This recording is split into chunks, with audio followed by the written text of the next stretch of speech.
In 1861, a 19-year-old girl lay dying in a London hospital. Her fingernails had turned green, the whites of her eyes had turned green, and before she died, she said something terrifying. "Everything I see is green."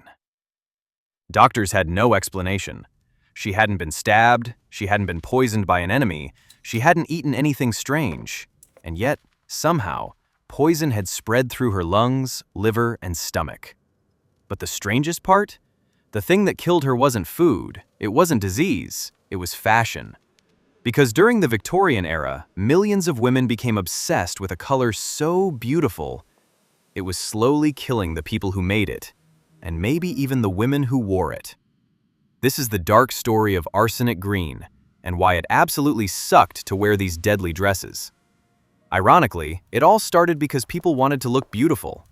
By the mid-1800s, Europe had fallen in love with one color, emerald green. Under the new gas lamps appearing in homes and ballrooms, the color almost glowed.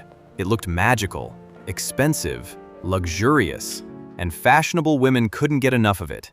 Everyone wanted emerald green dresses, green gloves, green ribbons, green flowers, green hats, green shoes, even green underwear. But nobody asked an important question. What made the color so bright? The answer was arsenic. Yes, the same poison people used to kill rats. Back in 1775, a chemist named Carl Wilhelm Scheele accidentally created a brilliant green pigment. Manufacturers later improved it into something even brighter. They called it emerald green, and soon it was everywhere. Wallpaper, paint, candles, artificial flowers, books, and of course, fashion. Nobody cared that it contained poison, because beauty sold, and business was booming. But then, strange things started happening. Women complained about rashes, their skin developed sores. Some experienced headaches and nausea, hair began falling out. Doctors couldn't explain why perfectly healthy women were becoming sick. But it wasn't just the women wearing the dresses. The people making them had it much worse. Deep inside small workshops, poor teenage girls spent hours covering artificial flowers with green powder. They inhaled the dust every day. One doctor visited these factories and was horrified. The workers' hands were covered in sores, their fingers cracked and bled. Yellow nails, bandaged arms, open wounds. Some girls wrapped bloody handkerchiefs around their hands and kept working, because if they stopped working, they stopped eating. One girl became nearly blind. Another girl's face became one giant sore. And then came 19-year-old Matilda Schurer.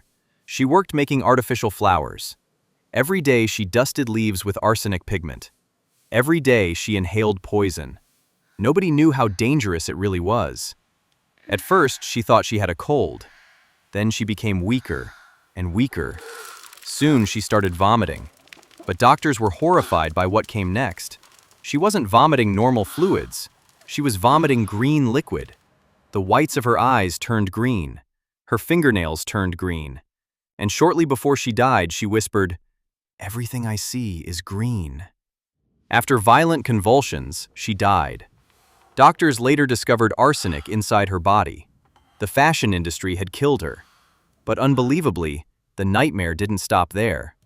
Because doctors began wondering something terrifying. If workers were dying, what about the women wearing the dresses? And what they discovered shocked everyone. One physician calculated that a single green ball gown contained enough arsenic to kill multiple people. Another doctor found that during a dance, tiny particles continuously fell off the fabric. By the end of the evening, enough poison had escaped into the air to kill an adult. Imagine attending a beautiful Victorian ball, music playing, people dancing, champagne flowing, and invisible poison floating around the room. One doctor even warned that fashionable women were carrying death in their skirts. The British Medical Journal joked that a woman wearing these gowns carried enough poison to kill all her admirers in half a dozen ballrooms. But perhaps the strangest part of the story wasn't the poison. It was the obsession. Because emerald green wasn't just a color. It was a status symbol. Owning an emerald green dress meant you were fashionable. Fashion magazines couldn't stop talking about it, and stores struggled to keep up with demand, which meant one thing: scammers. Soon, manufacturers started making bizarre promises, perfectly harmless, scientifically safe. Some even advertised improved arsenic green, which sounds about as reassuring as healthier cigarettes. Nobody really knew who to trust. Even women trying to avoid arsenic often ended up covering themselves in green ribbons, flowers, gloves, and parasols anyway. Fashion had become an addiction. Because throughout history, people have always feared one thing more than danger: being left out. And strangely enough, that obsession may have reached one of history's most powerful men, Napoleon Bonaparte. Yes, the emperor who survived wars, revolutions, and assassination attempts may have been defeated by wallpaper. After his exile to the island of St. Helena, Napoleon spent his final years inside Longwood House. And just like fashionable Victorian women, he surrounded himself with green. Beautiful emerald green wallpaper decorated his rooms. For years, doctors believed he died from stomach cancer. Case closed. Until scientists examined strands of his hair more than a century later and found unusually high levels of arsenic. Suddenly, theories exploded. Was Napoleon murdered? Poisoned by enemies? Betrayed by servants? Or was the answer even stranger?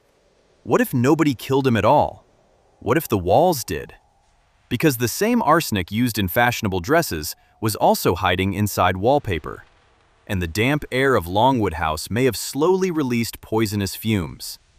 Imagine surviving Europe, only to lose to interior design. And if even Napoleon couldn't escape the deadly beauty of arsenic green, what chance did ordinary people have? Suddenly, beauty had become terrifying. Newspapers called them killing creatures. Cartoonists mocked the trend. One famous illustration showed skeletons dancing with women wearing green dresses. People laughed, but many weren't laughing, because some families had already seen the effects firsthand. Children became ill. Pets died mysteriously, and some people noticed something strange. Whenever certain flowers, dresses, or wallpaper entered the house, everyone became sick. Then came an even stranger story. Fashion designers began decorating dresses with fake fruits and vegetables.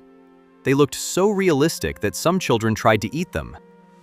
Imagine surviving a poisonous dress, only to lose your child because they mistook toxic decorations for candy.